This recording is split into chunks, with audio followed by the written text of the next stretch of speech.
Hello and welcome, everyone. So excited for tonight's conversation. Thank you for tuning in to this week's solo episode of Talks with Julia, where we focus on topics that will help you to improve and achieve both personal and professional fulfillment at work. If this is your first time, I'm your host, Julia Rock, head career coach and CEO at Rock Career Development. And I picked tonight's topic because I wanted to kick off the first live of Women's History Month with a way to fully empower women to go after what they want at work. Not saying if there are men here that you're not welcome, you're definitely welcome.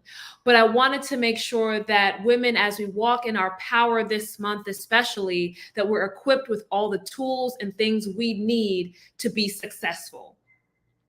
So let's talk about it. Promotions are not really, just about money or, the bigger office or the bigger position with more responsibilities. Getting that promotion and career advancement at work, it's a sign to each of us that the work that we're putting in is being seen and it's being recognized. It's a way that we feel valued and fulfilled at work, knowing that you're going in and you're grinding and then there's something actually coming out of it and it's not all for naught. It's a huge way for each of us to feel that fulfillment, that purpose, that engagement at work. But sometimes the promotions aren't just going to come, right? Someone's not always going to just come and volunteer and say, hey, Julia, I want you to have this next role. It may be that we need to go and have that conversation with our leadership team, with our manager. And the question that I want to ask is, how prepared are you to make that ask? So you've been putting in the work, you've been doing the effort, and now you feel like you're at that position where you should be getting to that next level. But are you prepared and confident enough to make that ask? And let's say that you're not. That's why tonight is such an important conversation, because I'm going to share with you some key action steps as to how you can actually get prepared and feel confident and ready to have that discussion with your manager or your leadership team. So let's hop into it. Let's get this conversation started. So when it comes to actually preparing for the ask, there's some pre-work that you need to do. You don't want to just walk in there and kind of freestyle it. You want to take some time and really get prepared for that discussion. And if you're watching on LinkedIn or Facebook or YouTube, please feel free to leave some comments or questions that I can address. Even if it's not directly on the live stream, I do come back and make sure I answer those questions. So the first thing is that you want to get clear on what you want. You want to get clear on what you want. Now, the reason why that is important is because you want to make sure that if you're going to have that conversation with someone, that you are not all over the place with your ask and it comes across to them as unclear. Because if you're unclear, they're going to be unclear on what you want, and the conversation's not going to progress to where it needs to be for you to get that next opportunity. But when I say get clear, what do I actually mean by that? If you're asking for a promotion, why do you actually want it? What is it about this next opportunity that is important to you? And, obviously saying yes, more money, sure. But what else? Is it that there's something that you're going to add to your tool belt from a skill set standpoint? Is it an opportunity to work in a different division or gain some certain business knowledge? Does it help you achieve any particular additional career goals? Is it part of the development plan that you already have with your manager? What are the real reasons and motivations behind this ask? Because you want to be clear on that so that when you walk in, that those are things you can effectively articulate to your manager or leadership team. The next thing is, do you actually know what comes with the job? So as you're getting clear with it and you kind of say, hey, this is why I want it, do you know what comes with the job? Many times we're asking for things and we're getting that next step and we're getting that next opportunity. And the truth is, or we're not really sure what we're walking into. And so I really think that you need to understand what comes with the job. And a way to do that is to ask someone else who may have had a like role, whether it's in your organization or it's someone that you know at another organization. Get clear on what that kind of job entails. And obviously, if it's within your organization, that's always preferable because companies have their different nuances. So ensure that you understand what all comes with the job. You get more opportunity, but there may be more work, or there are changes to your schedule. There may be things that now that you were able to do in your prior role, in your current role, that now if you take that next step forward, you may have to make some adjustments, some life adjustments. Are there any sacrifices that you now have to make? You want to make sure that you have all of that information before making that ask. And then lastly, is it truly what interests you? Sometimes that seemingly next step may not even really be something that you want to do, or it needs to be tweaked in some way. And so you want to think through that a little bit so that when you go in to ask the question, that you can say, hey, this is what I'm looking to do next. Is that, is there something that we can do to tweak it, to make sure it's more aligned with my career goals, with my interests, with my skill set? So think about that as well.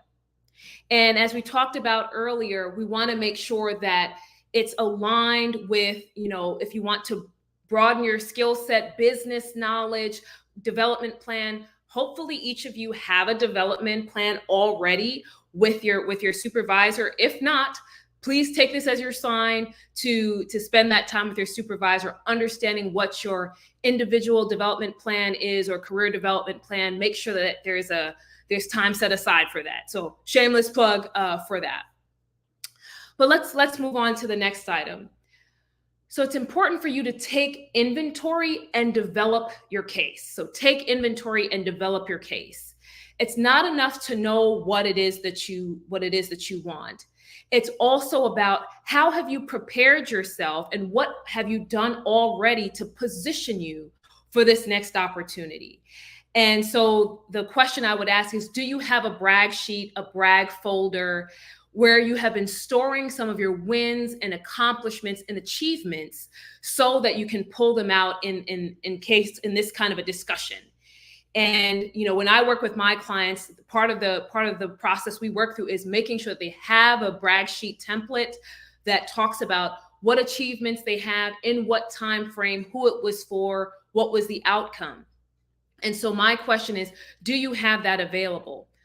When you go into this discussion with your manager and you're talking about why you're a good fit for this next role and why you're asking, being able to clearly share, here's what I've done. Here's the value I've contributed over this time period. Here are the accomplishments. Here's the impact to the organization.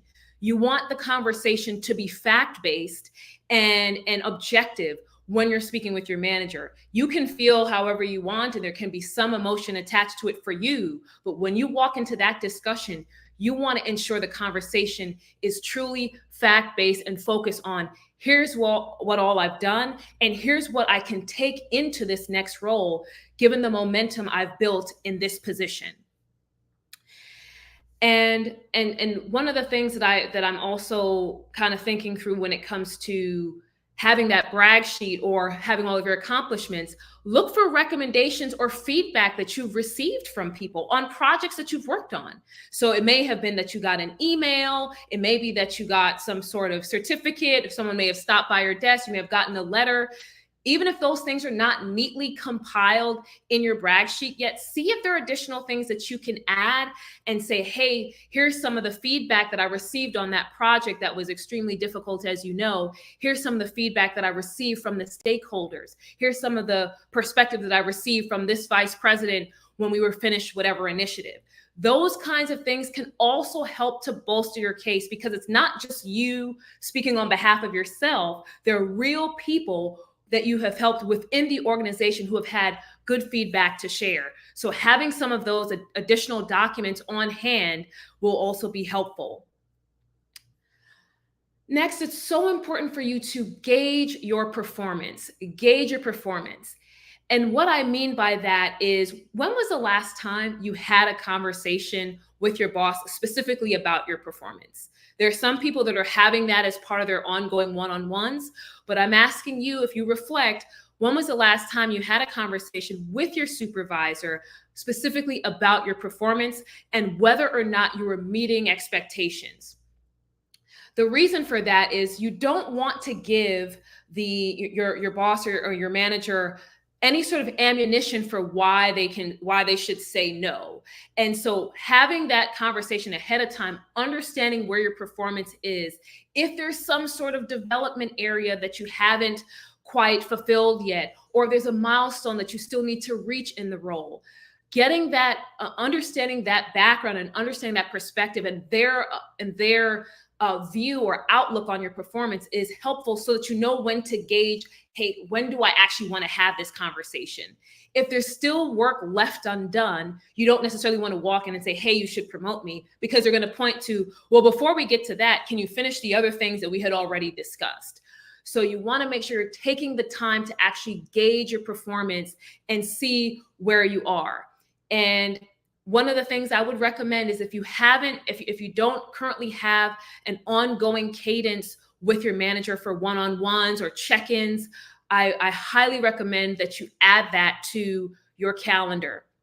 Sometimes your manager will be busy and they may not remember to schedule something, or perhaps they've rescheduled and then it fell off their calendar, whatever it might be. But take on the responsibility of making sure there are active, ongoing conversations with your leadership. You never want it to be that you get surprised in a performance review or in a promotion discussion because you haven't been actively keeping the pulse. So it's not enough to share work areas or work items or just kind of touch on the day-to-day tasks. You want to get a feel for, am I hitting the milestones? Are you getting the value out of this role? Am I meeting expectations? Am I exceeding expectations? It doesn't even have to just be meeting. Am I exceeding expectations? Making sure you're getting that input on a regular basis will make these kinds of promotion conversations and even performance reviews a lot easier. And one of the things that I would also add here is, let's say that they come back to you and say, hey, honestly, Julia, you're not really where we need to be yet. We still have some improvement areas. And then you can have that discussion with them and say, okay, well, I'm really considering, I really want to get to that next level. Are there other things that I need to do in order to be prepared for this conversation again in the future? Or let's say you choose to hold off on the discussion, but you've just done that check-in. You can ask and say, hey, I'm really looking ahead. I'm looking forward in my career. I'm looking towards what's next. What are the things that I need to do now to prepare me for that? So either way it goes, you want to make sure that you're getting the feedback from your manager as to what all is required for improvement in your performance, or whatever the base of knowledge or foundation is to get to that next step, to get to that next level. And we'll talk about that a little bit later as well when we talk about outcomes. The next thing is you want to assess the timing. So you want to make sure that when you're getting prepared to ask, that you're asking the question at the right time. Obviously, if the company has just announced budget cuts or restructurings, this may not be the time to go in and ask. Also, do you have a good understanding as to the budget cycle for your organization? Do you know what the timing is? It may not be the calendar year. It may be a June to June. It may be an October to October. So you want to make sure that if you can get any perspective as to when the budget cycle is, you can better time your ask so that it's not, well, we're past the budget cycle, we have to wait a year. Oh yeah, we just closed the budget, or you want to avoid getting those kinds of responses if you can help it. And you can do that by making sure that you understand the timing associated with the budget and those impacts. On the flip side, however, you also want to time it if you just hit something out of the park, or if you've had a consistent track record of big wins recently, that's also a great time to gear up for that kind of a conversation. While you're riding high, while you have momentum, and obviously they haven't announced budget cuts, but while you have that momentum, that would be a good time to kind of reconnect with your supervisor to say, hey, based on our conversations, I find that I've passed these several milestones, I've achieved this much, I've gotten this feedback on these projects, really thinking about, stepping into this next role so I can do more of the work that I'm doing, or I can add even more value to the organization, or I can better use the skill set that I have to achieve more and bring greater results to the organization. As you're positioning or thinking about your promotion, it's not just about you, right? The company needs to feel that, hey, they're getting the best deal they can. And so if you're riding high and you have that momentum, you can share, hey, I want to do more of this. I want to bring even more value and bring even greater outcomes and results. So think about that when it comes to timing. It doesn't always have to be just something negative about budget cuts. If you're in a good position with your role and good things have been happening, this may be the time to have that discussion. Next, you want to get to the point where you're preparing and practicing your pitch, especially if you've never asked for a promotion before, right? So if this hasn't been a conversation you've had in the past, if this is something that you've never done, you want to make sure you're taking the time to get prepared. And it's not just reciting it in the mirror.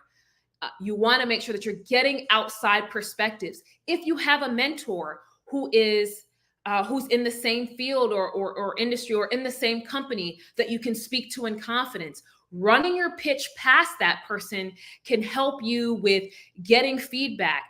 Ask an objective friend or former colleague, run it past them as well. Allow them to poke holes in it.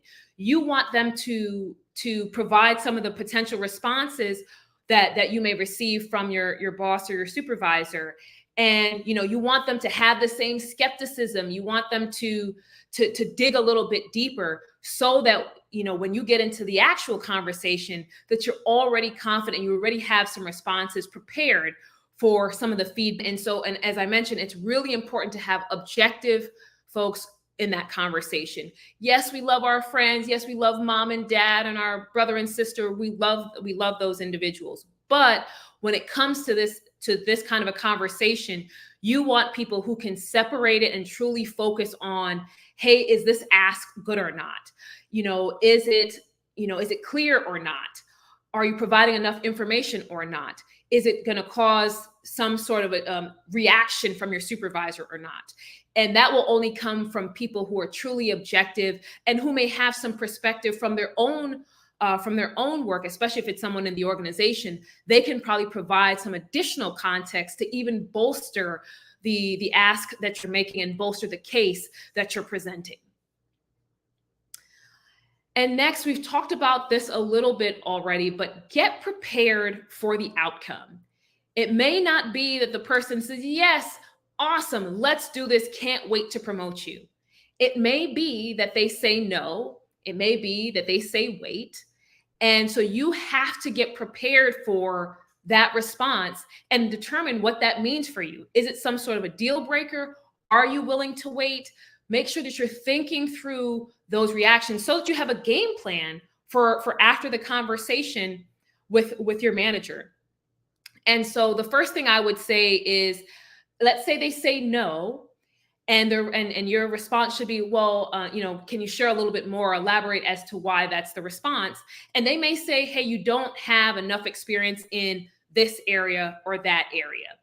And if that's something that you have done, you can always reference your brag sheet. But let's say that you haven't had that experience that they're quoting.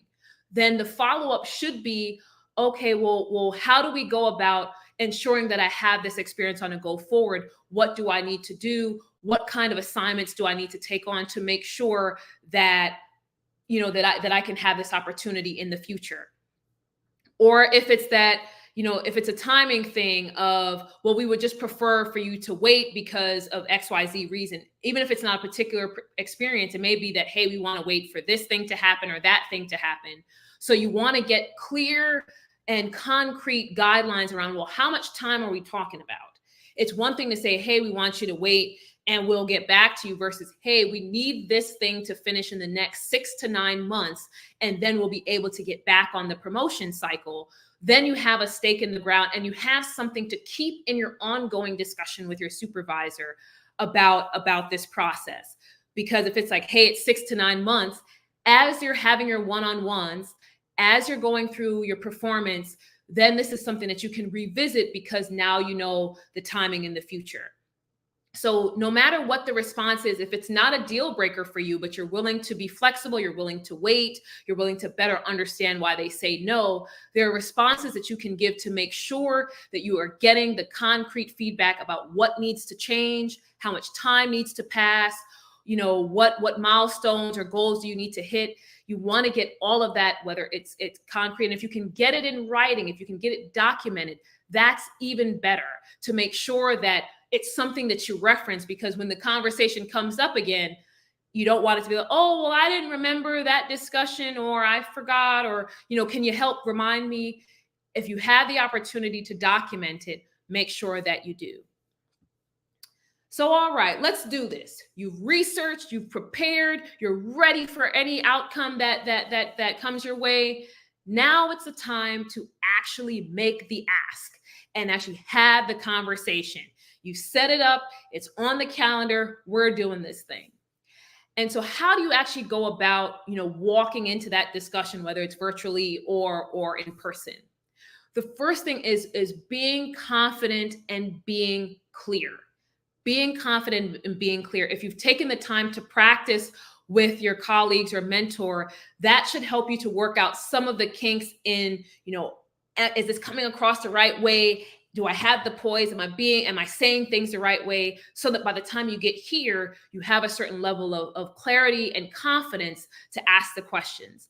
Make sure that you're speaking to the specific role that's open and in which group, right? It's one thing to say, yeah, I would really love to do this or that next. It's something completely different to say, I want the senior operations manager role in such and such group. I see that role is open, and I think that would be a great next step for me after spending XYZ time in this position. And, obviously you have your bullet points around, from your brag sheet or brag folder.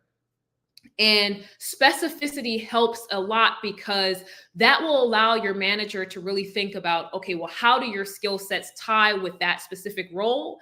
And they hopefully they have some insight into that. But even if not, you can bring up, hey, for this senior operations manager role, for example, these are the things that are required from my understanding. And here are things that I have already done in this position. Here are things that are currently in progress and that I will have completed by such and such time. And so I really think I'm well positioned, both in terms of skill set and experience, to take on this next role. And that can really help to make a concrete conversation for your supervisor. As I said earlier, you want to keep the conversations objective and fact-based. So that they're realizing that, hey, you're not just asking for more money. You're not just asking because you're asking because you have made valuable contributions to the organization. You have created impact, and what you have delivered it can support you taking another step forward in your career and advancing. So keeping the conversations fact-based, speaking with confidence and clarity is important, and it can drive a more effective and articulate discussion with your manager or leadership team. Now, one thing I do want to caution here, though, as you were doing your research and kind of prepping for this conversation, as we talked about, and getting clear on what you want, you may have potentially done some external analysis to see, okay, well, what is the market charging? What is my value out on the marketplace? But I do want to ask you to be mindful, if you're going to choose to leverage that external offer, to see if you can get a better deal inside. The reason for that is companies, they don't really respond well to kind of like force tactics or hostage tactics, or what I call the ultimatum. And yes, it's positioning you well, and you have kind of something to compare against. But taking that into that discussion can put someone on the defensive, because you have to think and put yourself in the seat of the leader that you're talking to. If you have an employee who's coming to you who seems like, hey, I'm just going to walk out the door if you don't promote me, the question then becomes, well, how committed is this person to the organization? And not saying that you should take less than your value, but if it seems like you've got one foot out the door, you're kind of like on the fence with them anyway, they're going to be more hesitant to invest in you and your development because they don't see you wanting to make a contribution to their organization in the long term. And so I would be mindful of leveraging that. You can if you choose to, but just be thoughtful as to if you were sitting in the seat and someone came to give you an ultimatum, how would you feel about that? And honestly, if you have to almost threaten or hold your organization hostage in order to get a promotion and to get the value and advancement that you deserve, is that truly an organization that you want to keep your career with in the base case? So I would highly recommend, even if you do it for comparison purposes, that you be mindful of whether or not you use that kind of external insight into that promotion conversation. And so, after you've had this conversation, like, well, what happens next? Let's say that the conversation didn't go as planned in the sense of they didn't just come out, yes, let's do this, let's do it tomorrow. Suppose they said no, suppose they said wait.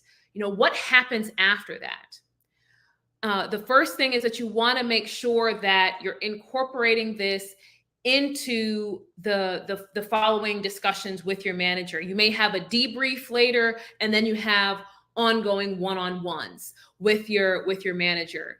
And so it's important for you to keep up in those conversations to see, am I making the expected progress? Because if they told you, hey, you don't have this experience, but you need to check this box and this box, in your one-on-ones, you should be checking, am I hitting all these milestones? Am I hitting these check boxes or not? And where do I need to course correct? And to make sure that you have enough time before the next promotion cycle or budget cycle to achieve these goals, make the contributions they're expecting, close any sort of development gaps, so that when you have the conversation again, it's not, we're still waiting for you to finish this, or we still need you to achieve this, or you still don't have enough experience in this area. Ongoing conversations eliminate surprises, and it eliminates a lot of frustration because you already have an insight into your supervisor's position, what their expectations are, and their viewpoint on your career advancement. Because also, and this kind of goes into the final point I want to make here, you want to have that check-in with yourself, because is this the first time that you've asked for a promotion? If it's the first time, that's one thing. But if you're in an organization where you have asked for promotions on a regular basis, and you're not getting them, you're continuously getting passed over, and the goalposts seem to keep moving, this may be a time to ask yourself, is this where I want to continue my career?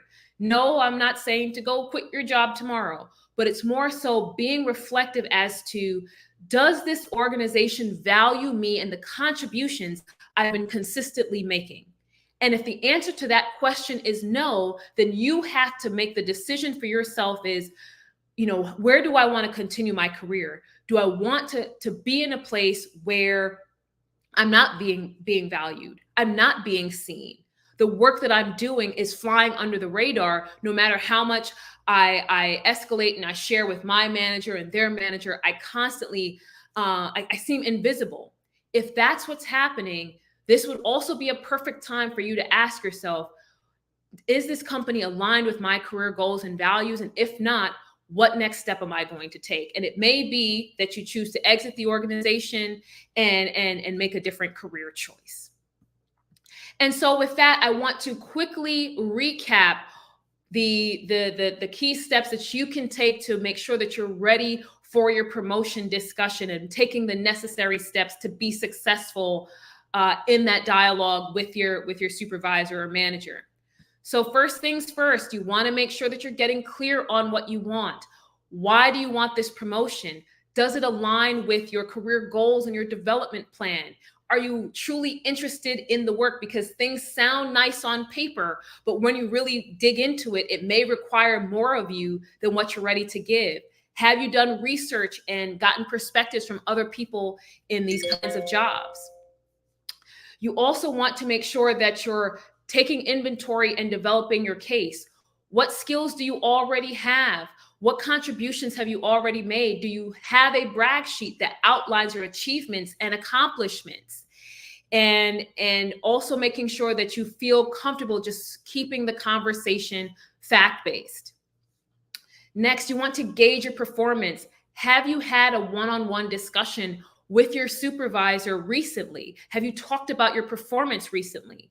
And if not, now's a good time to get this on the calendar and have that discussion to see, are you hitting the expected milestones? Have you achieved the goals that they've set? Are there areas of improvement that they want you to work on? Obviously, if those things are still in play, now may not be the time to ask for that promotion. Next, assess the timing. Is this the budget cycle? Are they announcing restructuring or layoffs? Are they announcing the fact that they've had a good earnings quarter? What is the timing and, with the budget, and then how the company's doing? Also, how are you doing? Have you knocked something out of the park recently? Had a good track record of key projects and initiatives that you can kind of ride the high on and have a conversation about, hey, I'm doing well. I feel like I'm ready for that next step so I can continue this upward trajectory. Next, you want to prepare and practice your pitch, making sure that you're not just practicing in the mirror, practicing by yourself. Ask for help from a mentor, a former colleague, an objective friend, someone that can give you good perspective and feedback. And it's not just, hey, you're doing great. You want them to poke holes. You want them to play devil's advocate so that you can be prepared for any sort of skepticism that you may receive in the discussion, and that you have rebuttals, ready for to come back with. Next, you want to get prepared for the outcome. It may not be a yes. It may not even be a wait. It may be a flat out no. And are you prepared for that discussion? Is it a deal breaker for you? And do you have responses prepared for that no? And making sure that you're gathering all the insights as to why it's a no, and if there are action steps you can take to turn it into a yes. And now we're at the point of asking. So making sure that you're feeling confident and you have the clarity when you're walking into that room or logging on to that call, speaking to the specific role and group and responsibilities you're going after. The specificity helps with driving a more productive discussion because you're able to directly tie your skills and achievements to what this role and its responsibilities is asking for. The more specificity, the better. Show how it outlines or how it aligns with your career goals, your development plans. Making sure you can tie those things together will drive a more effective discussion. And then, as we talked about, you want to make sure that even if you're doing market comparisons, you want to be careful as to how you use that, because if the company feels like you're holding them hostage, that can put someone on the defensive. Not saying that they can't come in for if you desire them to, but you have to understand what can happen on the other side of the table, what the person may be feeling and thinking, because if they don't feel like you're in it, if they don't feel like you're committed to doing the role or taking that next step, they're less likely to invest in you and advance your career. So you want to be mindful with that. And then you want to incorporate any of the conversation into your ongoing discussions with your manager. If it's a no, if it's a not yet, and even if it's a yes, but it's still going to take some time to work it out, because perhaps they can't promote you right away. Perhaps it's a month from now or 2 months from now. You want to make sure that you're incorporating this into the ongoing discussions with your manager so you can track it to make sure that you're making the progress that they expect, that they're keeping their word and you're holding them accountable. So keep that conversation ongoing. And then lastly, you want to continue to check in with yourself. It's one thing if this is your first promotion ask, but if you have asked, especially in the same organization, if you have asked multiple times for a promotion and you're being passed over, you're getting different responses every time you ask, the goalposts keep moving, you need to ask yourself, is this the place that I want to continue my career? If I'm not going to be seen, if I'm not going to be valued, if I feel unfulfilled, is this the place that I want to stay? And so, with that, I want to say thank you so much for tuning in this evening. If you have made it to this point in the conversation, I wanted to share that my one-on-one coaching program, Pivot, it has 5 slots that are open. Yes, there are 5 slots that are available. You get one-on-one direct coaching with me, and you get the action plan to make your next career move or transition successful. So if you want to stop feeling stressed and burnt out at work, you're tired of feeling frustrated in your job search, you're tired of feeling like you're working below your potential, you're working below your value, this is a time for you to get the help you need and the strategy that you need to let your career accelerate and take off. And I am here to help you. So if this is of interest to you, I would love for you to either comment the word pivot on wherever you're watching the live stream, or you can email me directly at hello@rockcareer.com with the word pivot in the headline. Again, that email is hello@rockcareer.com with the word pivot in the headline. Thank you so much for watching. I will have a special guest this Thursday for Women's History Month, so please be sure to tune in on Thursday at 7:30 p.m. Central Time. I'll see you next time.